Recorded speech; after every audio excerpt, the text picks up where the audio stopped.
Hello students, আমাদের চ্যানেলে তোমাদের সকলকেই স্বাগতম।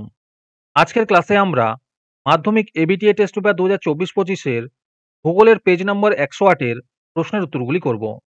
ভূগোলের আগের পেজের প্রশ্ন উত্তরগুলি তোমরা যদি দেখে না থাকো তাহলে অবশ্যই আমাদের চ্যানেলে গিয়ে দেখে নিও। নিচে ডিসক্রিপশনে লিঙ্ক আমি দিয়ে রাখলাম। আর তোমরা যদি আমাদের চ্যানেলে নতুন হয়ে থাকো তাহলে চ্যানেলটিকে সাবস্ক্রাইব করে পাশে থাকা বেল আইকনটি অলে প্রেস করে রেখো। তাহলে পরের ক্লাসের ভিডিওগুলি আমি আপলোড করলেই তোমাদের কাছে নোটিফিকেশন পৌঁছে যাবে। তাহলে শুরু করা যাক। বিভাগ কয়ে আছে, বিকল্পগুলির থেকে সঠিক উত্তরটি নির্বাচন করে লেখো। 1 নম্বর প্রশ্ন হলো, মাশরুম রক ভূমিরূপটি হলো, এর উত্তর হবে গোর। 2 নম্বর প্রশ্ন হলো, গ্র্যান্ড ক্যানিয়ন রয়েছে যে নদীতে তা হলো, এর উত্তর হবে কলোরাডো।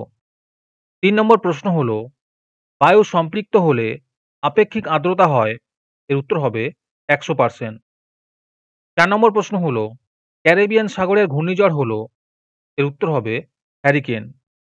5 নম্বর প্রশ্ন হলো, চাঁদ পৃথিবীকে একবার প্রদক্ষিণ করে, এর উত্তর হবে 27.1 দিনে। 6 নম্বর প্রশ্ন হলো, সমুদ্র তরঙ্গ হলো, এর উত্তর হবে উলম্ব আলোড়ন। 7 নম্বর প্রশ্ন হলো, জীবাণু দ্বারা বর্জ্যের বিয়োজন হলো, এর উত্তর হবে কম্পোস্টিং। 8 নম্বর প্রশ্ন হলো, ভারতের নবগঠিত রাজ্যটি হলো, এর উত্তর হবে তেলেঙ্গানা। 9 নম্বর প্রশ্ন হলো, ভারতের বৃহত্তম কয়লাটি হলো, এর উত্তর হবে ভেম্বানাদ। 10 নম্বর প্রশ্ন হলো, সুন্দরী গাছ জন্মায়, এর উত্তর হবে ম্যানগ্রোভ অরণ্যে। 11 নম্বর প্রশ্ন হলো, ভারতের ম্যানচেস্টার বলা হয়, এর উত্তর হবে আমেদাবাদকে। 12 নম্বর প্রশ্ন হলো, ভারতের গম উৎপাদনে প্রথম স্থান অধিকার করে, এর উত্তর হবে উত্তরপ্রদেশ। 13 নম্বর প্রশ্ন হলো, ভারতের সিলিকন ভ্যালি অবস্থিত, এর উত্তর হবে বেঙ্গালুরুতে। 14 নম্বর প্রশ্ন হলো, টোপোগ্রাফিক্যাল শব্দের অর্থ, এর উত্তর হবে স্থান বিবরণী। তারপরে বিভাগ ক্ষয়ের মধ্যে আছে শুদ্ধ অশুদ্ধ লেখো। যে কোনো 6টি প্রশ্নের উত্তর দিতে বলেছে। 1 নম্বর প্রশ্ন হলো, উঁচু ভূমি সমতলে পরিণত হওয়ার প্রক্রিয়া হলো পর্যায়ন, এটি শুদ্ধ হবে। 2 নম্বর প্রশ্ন হলো, আইটিসিজেড পুরোপুরি নিরক্ষরেখা বরাবর একটানা অবস্থান করে, এটি অশুদ্ধ হবে। 3 নম্বর প্রশ্ন হলো, সূর্য চাঁদ ও পৃথিবীর সরলরৈখিক অবস্থানকে সিজিগি বলে, এটি শুদ্ধ হবে। 4 নম্বর প্রশ্ন হলো, ইন্দিরা পয়েন্ট রয়েছে তামিলনাড়ু রাজ্যে, এটি অশুদ্ধ হবে।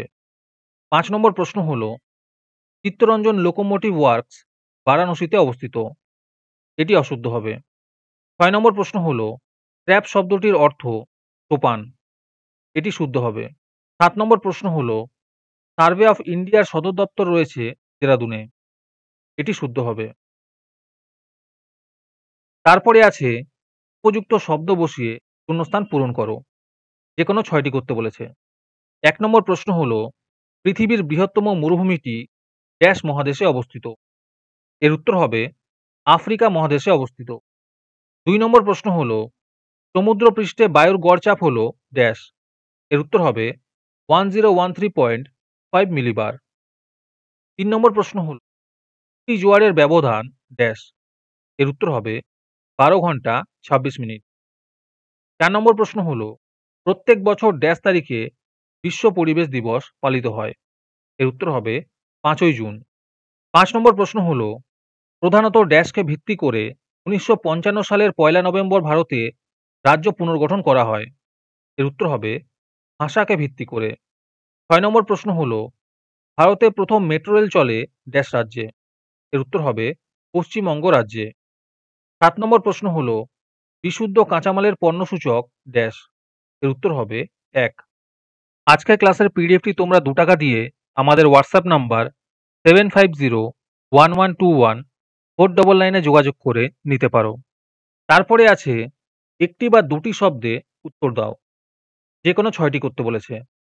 1 নম্বর প্রশ্ন হলো, পৃথিবীর উচ্চতম জলপ্রপাত কোনটি, এর উত্তর হবে সাল্টো অ্যাঞ্জেল। 2 নম্বর প্রশ্ন হলো, HYT শব্দের অর্থ কি, এর উত্তর হবে বৃষ্টি। 3 নম্বর প্রশ্ন হলো, একই স্থানে দিনে কতবার জোয়ার ও কতবার ভাটা হয়, এর উত্তর হবে 2 বার জোয়ার এবং 2 বার ভাটা হয়। 4 নম্বর প্রশ্ন হলো, বর্জ্য পদার্থ কাকে বলে? এর উত্তর হবে আমাদের দৈনন্দিন ব্যবহার্য পদার্থের অবশিষ্টাংশ যেগুলি কঠিন তরল ও গ্যাসীয় অবস্থায় পরিবেশে আসে, যার খুব একটা অর্থমূল্য নেই অথচ পরিবেশের দূষণ ঘটায়, তা হলো বর্জ্য পদার্থ। ৫ নম্বর প্রশ্ন হলো, আসামে কালবৈশাখীর নাম কি? এর উত্তর হবে বরদইছিলা। ৬ নম্বর প্রশ্ন হলো, ভারতের প্রবেশদ্বার বলা হয় কোন বন্দরকে? এর উত্তর হবে মুম্বাই বন্দরকে। ৭ নম্বর প্রশ্ন হলো, আরাবল্লী পর্বতের সর্বোচ্চ শিখরের নাম কি? এর উত্তর হবে গুরু শিখর। ৮ নম্বর প্রশ্ন হলো, ডিএম বলতে কি বোঝো? এর উত্তর হবে সমুদ্রতল থেকে ভূপৃষ্ঠের কোন স্থানের প্রকৃত উচ্চতা যখন কোন সংস্থা লিপিবদ্ধ করে, তা হলো বেঞ্চমার্ক বা ডিএম। তারপরে আছে বাম দিকের সঙ্গে ডান দিকের গুলি মিলিয়ে লেখো। ১ নম্বরে আছে ইসরো। এর উত্তর হবে ভারতের রকেট উৎক্ষেপণ সংস্থা। ২ নম্বরে আছে কান্ডালা। এর উত্তর হবে ভারতের শুল্কমুক্ত বন্দর। ৩ নম্বরে আছে তৈলোৎক্ষেপ বৃষ্টিপাত। এর উত্তর হবে বৃষ্টির ছায়া অঞ্চল। ৪ নম্বরে আছে গামলিন। এর উত্তর হবে হিমবাহের সঞ্চয় কার্যের সৃষ্ট ভূমিরূপ। তারপরে বিভাগ গ এর মধ্যে আছে নিচের প্রশ্নগুলির সংক্ষিপ্ত উত্তর দাও। এই প্রশ্নের উত্তরগুলি আমি তোমাদের দেখিয়ে দিচ্ছি। তোমরা দেখে দেখে নোট ডাউন করে নিও। ১ নম্বর প্রশ্ন হলো, জলচক্র কাকে বলে? অথবাতে আছে অ্যালবেডো বলতে কি বোঝো? ২ নম্বর প্রশ্ন হলো, জিওস্ফিয়ার কি?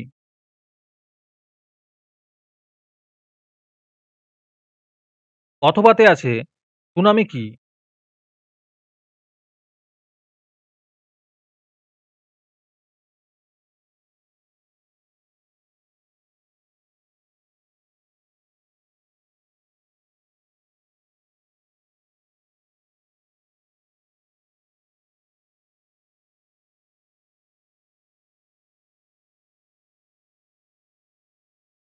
তিন নম্বর প্রশ্ন হলো, বর্জ্যের পুনর্ব্যবহার কাকে বলে?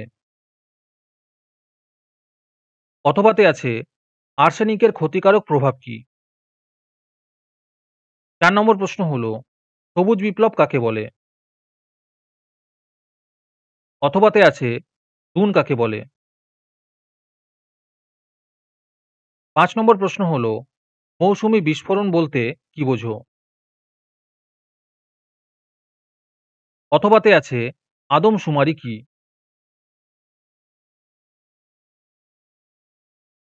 ৬ নম্বর প্রশ্ন হলো, উপগ্রহ চিত্রের দুটি বৈশিষ্ট্য কি কি? অথবাতে আছে কালার ব্যান্ড বলতে কি বোঝো?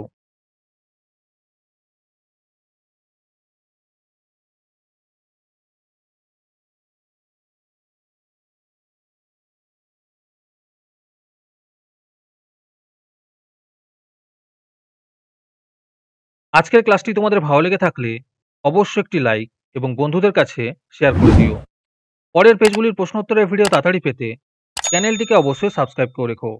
তাহলে দেখা হচ্ছে পরের ক্লাসে।